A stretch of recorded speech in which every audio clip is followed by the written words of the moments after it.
سنیے، گناہ سے بچنے کے کئی طریقے ہیں۔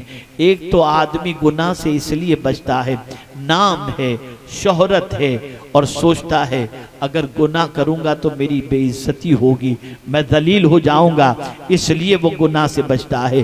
ایک انسان گناہ کرنا چاہتا ہے لیکن اس کا جسم فٹ نہیں ہے، اسے کوئی بیماری لاحق ہے جس کی وجہ سے وہ گناہ نہیں کر سکتا، اس لیے گناہ سے بچتا ہے۔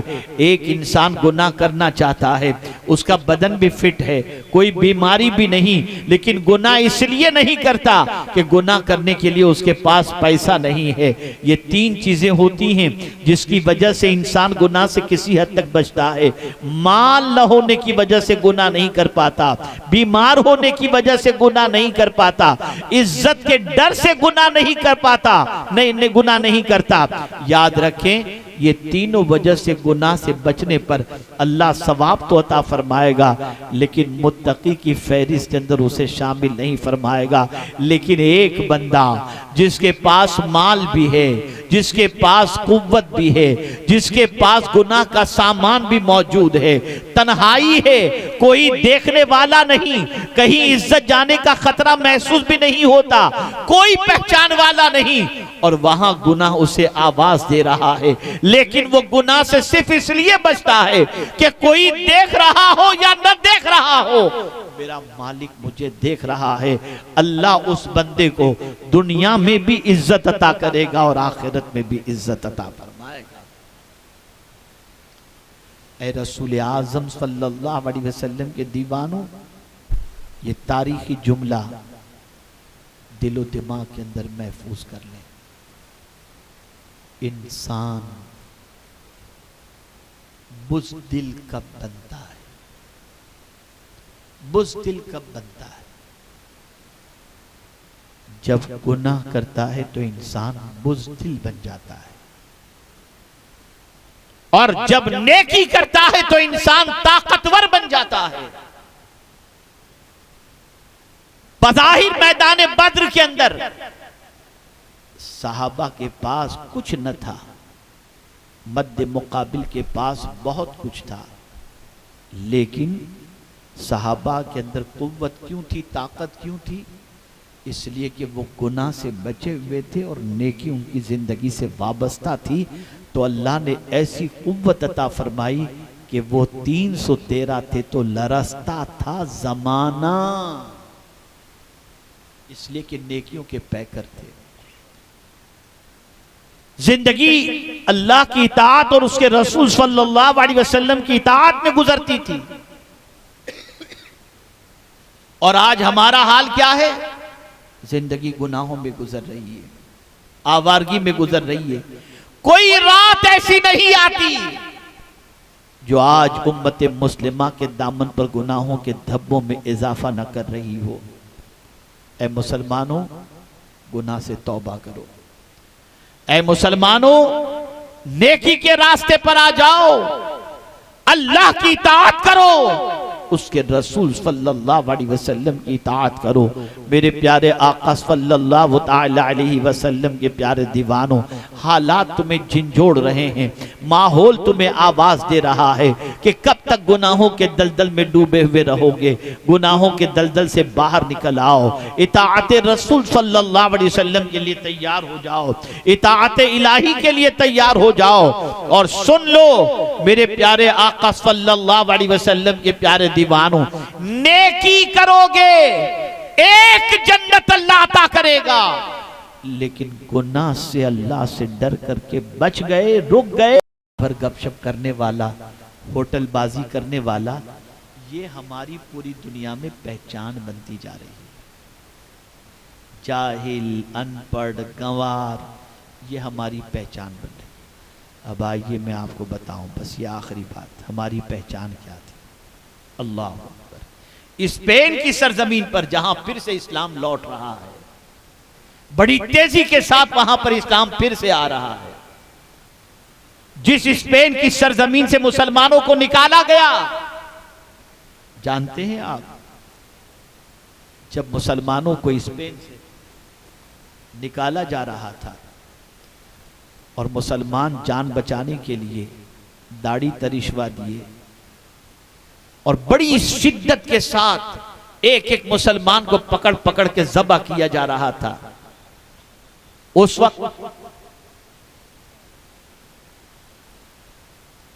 وقت جب مسلمان وہاں سے نکل گئے تو عیسائیوں نے محسوس کیا کہ ابھی بھی کچھ مسلمان اسپین کے اندر موجود ہیں، لیکن انہیں پہچانے کیسے؟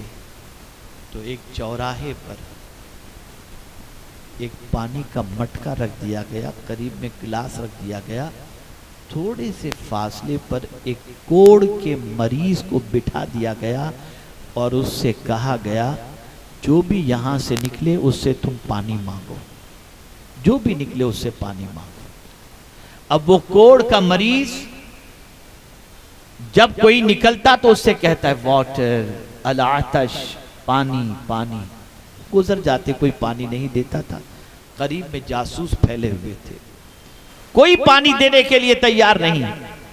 ایک کوٹ اور پینٹ میں ملبوس نوجوان وہاں سے گزرتا ہے. جیسے ہی اس نے کہا العطش، اس کی آنکھوں میں آنسو آ گئے. اب یہاں آنسو آئے تو میں بات عرض کر دوں. اللہ اکبر، اللہ اکبر. کسی بزرگ سے کسی نے پوچھا کہ حضور ہماری روح زندہ ہے، اس کی علامت کیا ہے؟ روح زندہ ہے، اس کی علامت کیا ہے؟ فرماتے ہیں کسی کا غم تیری آنکھوں کو نم کر دے تو سمجھ لینا کہ تیری روح زندہ ہے. کسی کا غم تیری آنکھوں کو نم کر دے تو سمجھ لینا تیری روح زندہ ہے.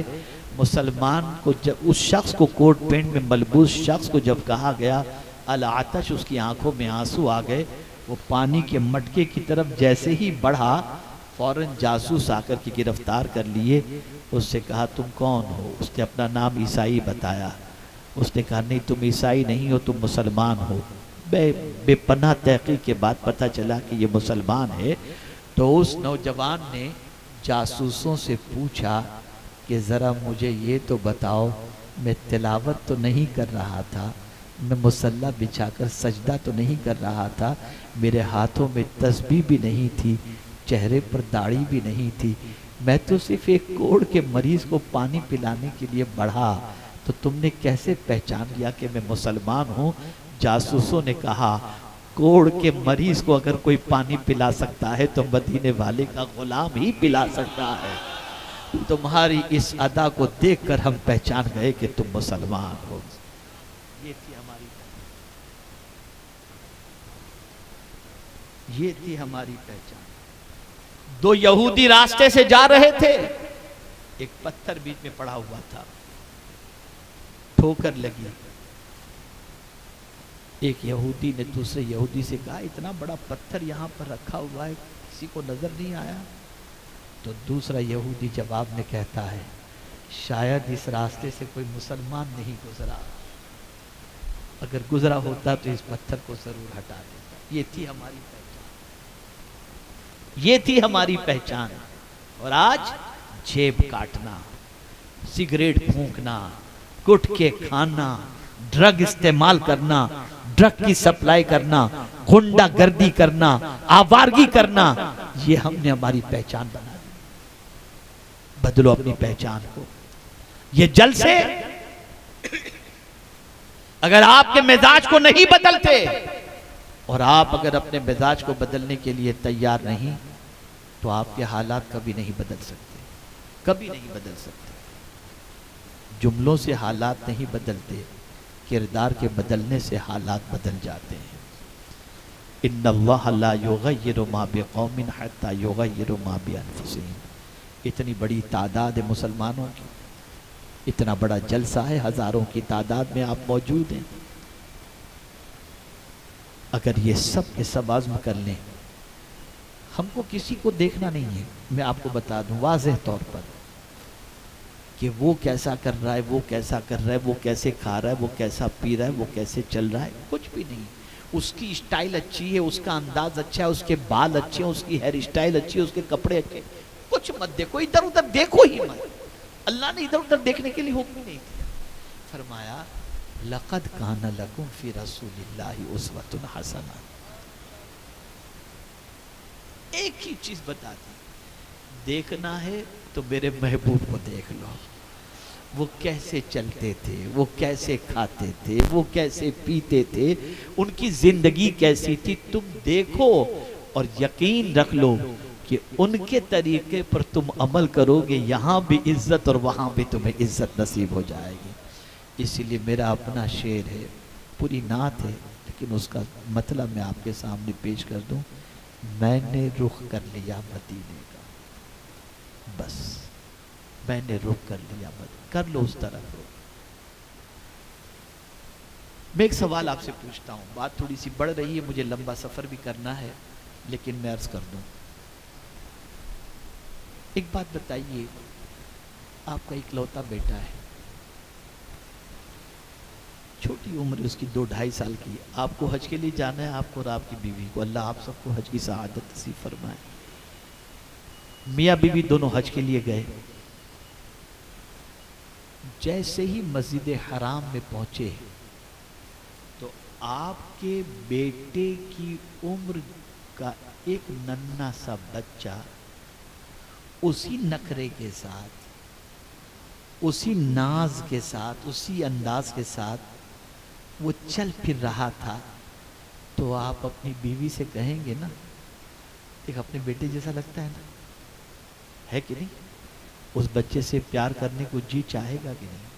جواب دیجئے، چاہے گا کہ نہیں؟ نادانو، ایک بچہ اگر تمہارے بچے کی طرح حرکت کرے تو تم اس سے پیار کرتے ہو، تو اگر کوئی امتی نبی کے طریقے پر عمل کرے تو مولا کتنا پیار کرے گا اسے، کتنا پیار کرے گا۔ لیکن ہمارا حال یہ ہے، ہر آوارہ کا طریقہ تو پسند ہے، نبی کا طریقہ پسند نہیں معاذ اللہ، اور نہ نبی کے طریقے پر عمل کرنے کا جذبہ ہے۔ ڈاکٹر اقبال نے یوں ہی نہیں کہا، طریق مصطفیٰ کو چھوڑنا ہے وجہ بربادی۔ اصل حضور کے طریقے کو ہم چھوڑے تو ہم برباد ہو گئے، ہم برباد اسی لیے ہوئے۔ مسلمانوں، حضور کے طریقے پر عمل کرو، صرف تحدیث نعمت کی خاطر کہہ رہا ہوں، صرف تحدیث نعمت، میرا مولا میری نیتوں کو جانتا ہے۔ دنیا کے مختلف ملکوں کا سفر، سال میں 2 بار برطانیہ، امریکہ، سب جگہ، لیکن میرے کریم کا کرم ہے، اسی حلیے میں جاتا ہوں، اسی امام شریف کے ساتھ جاتا ہوں، اور میرے کریم کا کرم ہے، ایک طویل عرصے سے جانا آنا سب جگہ ہے، لیکن مجھے آج تک رسوائی کا سامنا کرنے کی ضرورت پیش نہیں آئی کہ اس لباس کی وجہ سے مجھے کسی نے دھتکارا ہو، حقارت سے دیکھا ہو، اس لیے کہ ہمارا عقیدہ ہے یار، کبھی کبھی تو ایسا لگتا ہے کہ مسلمان کا ایمان کتنا کمزور ہو گیا کہ ہیرو کے طریقے پر یا گناہ کرتے وقت اسے شرم نہیں آتی، گناہ بے خوف کرتا ہے، وہ اسے شرم بھی نہیں آتی، یہاں تک کہ پھٹی ہوئی پینٹ پہن کر گھومنے میں شرم نہیں آتی اس کو، ذرا بھی نہیں شرم آتا اس کو۔ لیکن بات نبی کی سنت کی جائے، حضرت لوگ کیا کہیں، اس کو اور تھوڑا آگے بڑھ کر کے میں کہوں، آپ ایئرپورٹ پر ہیں، آپ ریلوے اسٹیشن پر ہیں، آپ کو پیاس لگی ہے، آپ پانی لیے کھڑے ہو کر فوراً پی لیے، آپ سوچیں گے بیٹھ کر پیوں گا تو لوگ کیا کہیں گے۔ العیاذ باللہ، جو قوم نبی کی سنت پر عمل کرنے میں جھجک محسوس کرے، اس قوم کو اللہ عزت نہیں دیتا۔ ہونا تو یہ چاہیے کہ یہ میرے نبی کا طریقہ ہے، چاہے کچھ بھی ہو جائے میں اپنے نبی کی سنت پر عمل کروں گا، بیٹھ کر پانی پیو، سب میں ممتاز نظر آؤ گے، اور اس سنت پر عمل کی وجہ سے اللہ دنیا میں بھی عزت دے گا اور آخرت میں بھی عزت عطا فرمائے گا۔ انہی کلمات خیر پر میں اپنی گفتگو کو سمیٹتے ہوئے دارالعلوم کے اساتذہ، دارالعلوم کے ٹرسٹی، دارالعلوم سے فارغ ہونے والے طلبہ، ان کے والدین، سب کو ہدیہ تبریک پیش کرتا ہوں، مبارکباد پیش کرتا ہوں۔ میں تو کبھی کبھی ان فارغ ہونے والے بچوں کو دیکھتا ہوں تو میری آنکھیں کبھی کبھی نم ہو جاتی ہیں، صرف سوچ کر کے کہ آپ کے بھی بچے ہیں، میرے بھی بچے۔